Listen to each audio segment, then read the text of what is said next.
Hey everybody, it's Samitari here. Please ignore the demon eye that I obtained over the weekend, going on rides and all this other stuff. But anyways, Twitch Plays Pokemon is one of my new obsessions. I tend to follow it quite religiously, and I was all through, like I've said before, I was at the end of Crystal run-through. I was there throughout the whole Emerald run-through, and of course I decided I was going to be here also with the Randomized FireRed. When I talked about the Randomized FireRed, they had just started it. I had missed the opening, and, you know, like, I was only, like, maybe 2 days into it, and so really no lore had really started to surface that much. We had, at the time that I started FireRed, we had a Skitty in our party, so we had Meow Zedong, and, you know, like, I don't know, there was this whole communist theme going on, and, like, we really just, I don't really know how to explain it. There really wasn't as much lore as Emerald had, and so I guess I was kind of bummed for this run, because really, like I've said before, the people are like, how can you stand watching someone else play a Pokemon game, blah blah blah. And it's just because the lore is what makes it something great. It's just the stories within stories within stories that you read on the subreddits and stuff that people come up with. It just makes Twitch Plays Pokemon something absolutely fantastic. So anyways, I think it was 15 days? Yeah, 15 days. So after about 15 days, we finally finished the Randomized FireRed run. We had a Masquerain, a Mew, a Slack, they call him Stalin King, a Slacking. So Slacking, Mew, Masquerain, Blastoise, Sandslash, and Altaria.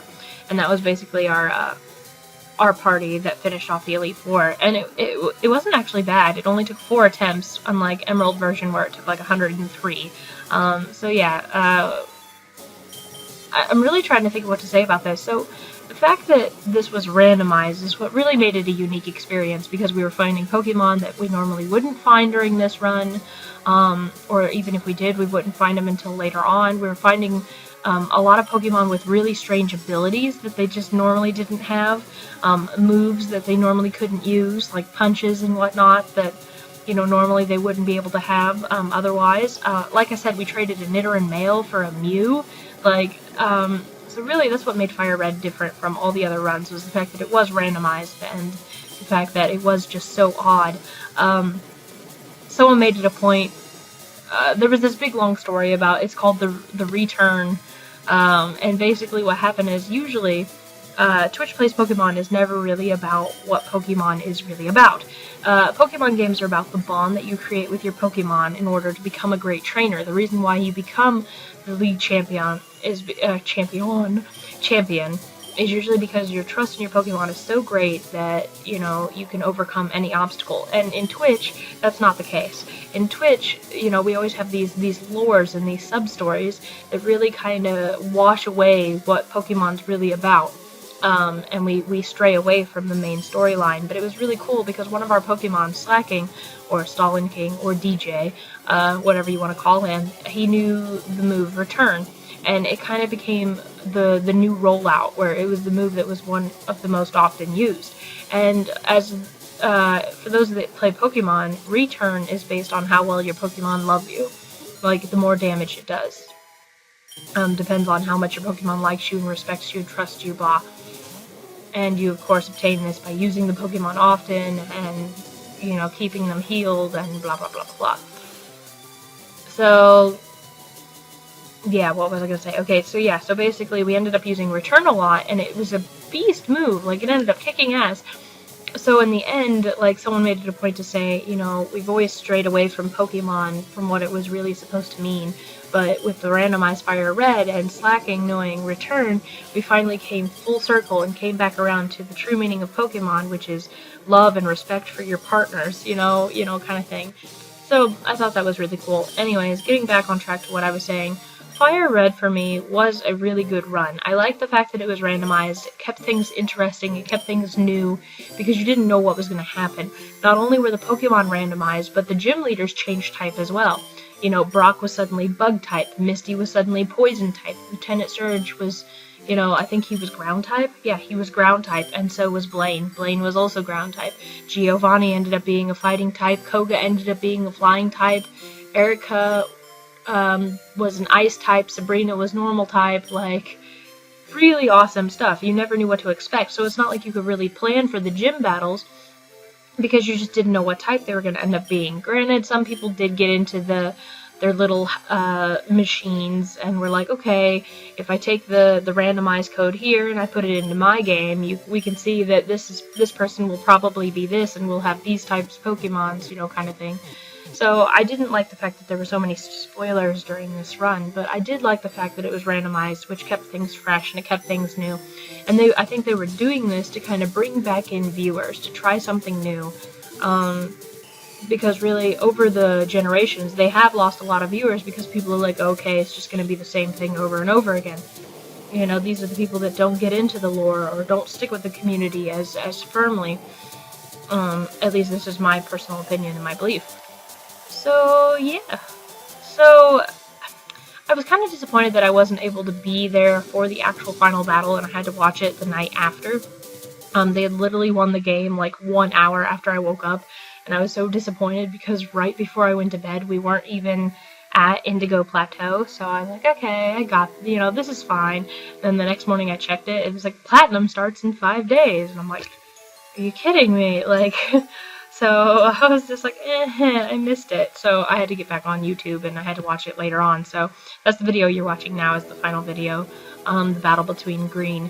So anyways, lore. Lore this time around, I'm not really sure. I think our lore is starting to kind of stray off on a weird path, because the thing is in Red, Crystal, and Emerald, it was all against Bill. Bill the PC guy.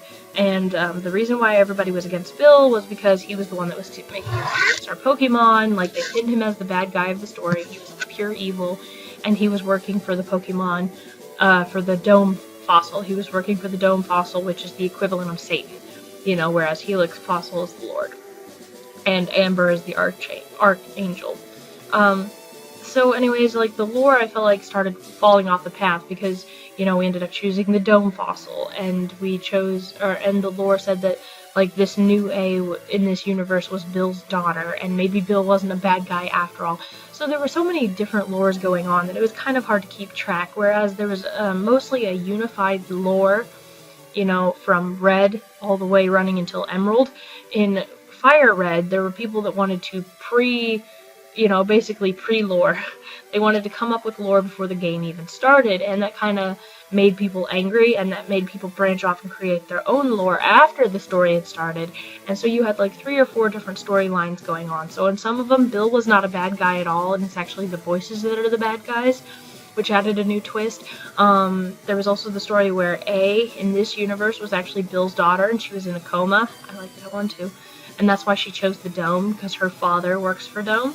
There's another storyline where I guess we meet up with Bill and he has all of our old Pokemon and he uses them to face us, or I don't know. There was just so many different things that were going on that it was kind of hard to keep track. Now, as far as Pokemon lore goes, I really did enjoy the Pokemon lore from this series. I mean, last series in Emerald, we had M4, which was, of course, our Azumarill, and she basically was a captain of a special ops squadron, like a police force. And so every Pokemon that we got joined the police force, and that was pretty cool. And then in this one, like I said, there was a communism theme. So we had Meowzedong, who was put in, or the chairman, who was put into the PC, and then he sent his only son, which was Mew, which, founded the name communism. He sent his son Mark to us, so Mark was our savior. I like our Swablu. Everybody was saying it was so weak, but then when we revived, like, the Amber, the old Amber, which turns into Aerodactyl, it ended up being a Charizard instead. And because it became a Charizard, everybody's like, oh my god, it's Abby from the original Red Run. So everybody's like, oh my god, it's Abby, she's come back as an Archangel to bless our Swablu. And so she did that, and then our Swablu ended up evolving into Altaria, which is what everybody wanted. And so that was a big moving point also. So that was a big lore thing in there as well. Stalin, King, or DJ, our Slacking, was promoted or appointed by chairman to lead the people. I remember we had Caveman Wooper, which turned into Swagosire, because he had the black glasses. Our Masquerade was just, yeah, has always just been Hyperbug, or Tuna, later turned into Tuna because of his name, which was Atune. And then Ataku, which was our Squirtle, was always using Odor Sleuth so he could identify stuff. And so he became known as Sherlock Holmes, and finally we got Sherlock Holmes all the way up to a Blastoise, which was really cool. So I like the Sherlock Holmes in there. Now, so there wasn't really a unified... Oh, and Sandsplash, because we bought the Sandshrew for 500 Pokédollars instead of a Magikarp, so Sandsplash. At least I think it was a Sandshrew that evolved, but I think we just naturally got a Sandslash. I don't think he actually evolved. I think we just got him as a Sandslash.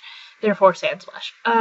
So really, the Pokemon lore was not as unified as it was in Emerald, where they were all a police force, and they all revolved around this singular lore of M4's recruitment group. But basically, you know, somewhere these Pokemon in this series all fit in. It was really cool. So the Pokemon lore was awesome, but the storyline lore, like I said, it started to really fall apart. Now that the game's actually over, people are trying to finish up the lore bits to show what's going on and showing how Bill and everything else can kind of move into the next series, but eventually I think the lore is just in itself is going to break off, and we're going to have to find something new in order to kind of keep progressing the lore and keep blah. Honestly, there's really nothing I can say about FireRed. Like, I wish I could say it was this grand playthrough.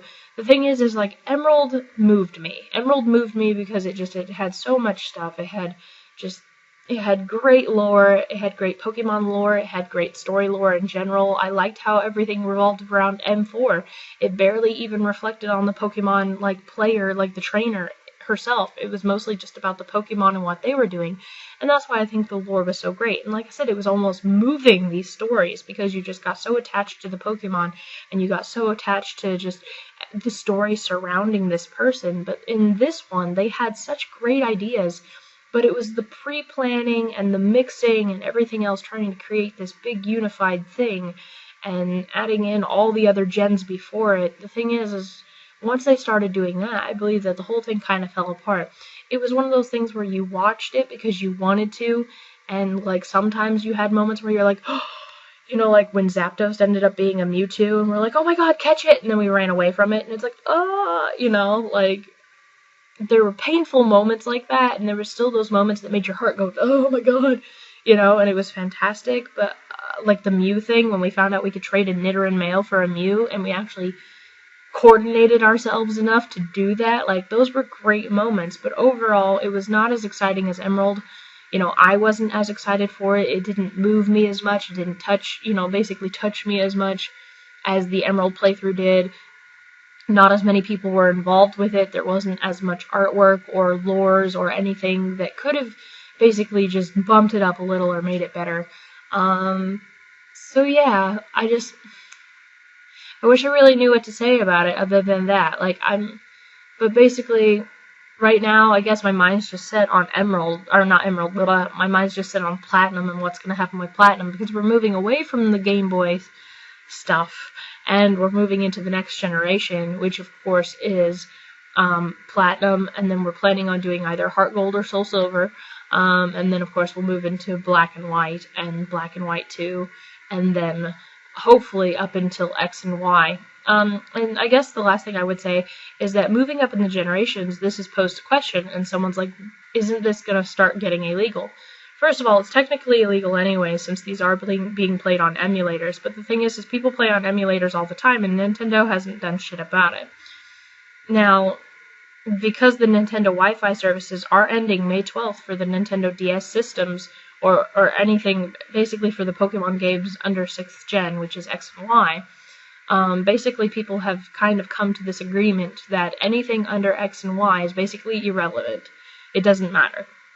What'll happen is we'll play these games, nothing will happen, but once we get into X and Y, since Nintendo's still making a bunch of money off of this, due to the fact that it does have all the Wi-Fi services right now, and the Global Trade Station, and all this other stuff, they've basically conceded that once they get into X and Y, which really shouldn't take too long, since we're only like 3-4 games away from it, and the games on average only last about 20 days.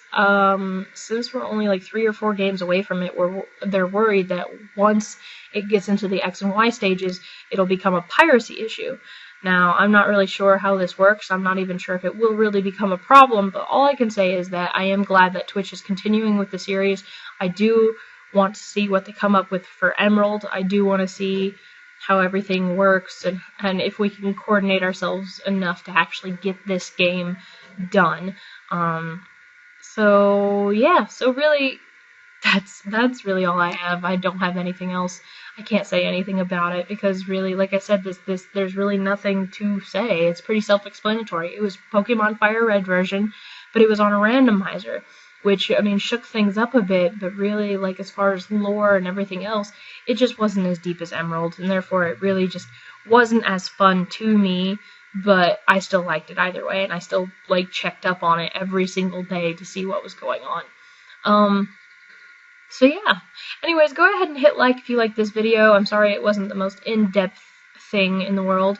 But go ahead and hit like if you want to see more of these videos about Twitch Plays Pokemon and things coming up. Go ahead and leave me a comment down below. Let me know what you specifically thought of the FireRed playthrough. Let me know of your favorite moments, just your favorite lore in general. Let me know what really drew you to it. And I guess last but not least, feel free to follow me online. I'm going to be typing more blogs here soon. While I've been doing more oral game reviews, I do plan on typing up some more game reviews just in general, because I do want to add more stuff to my website. But until then, yeah, I guess I'm out. So, yeah, until the next video, this has been Samatari talking about Pokemon, Twitch Plays Pokemon FireRed, and I'll see you guys in the next one. Alright, ciao, you guys.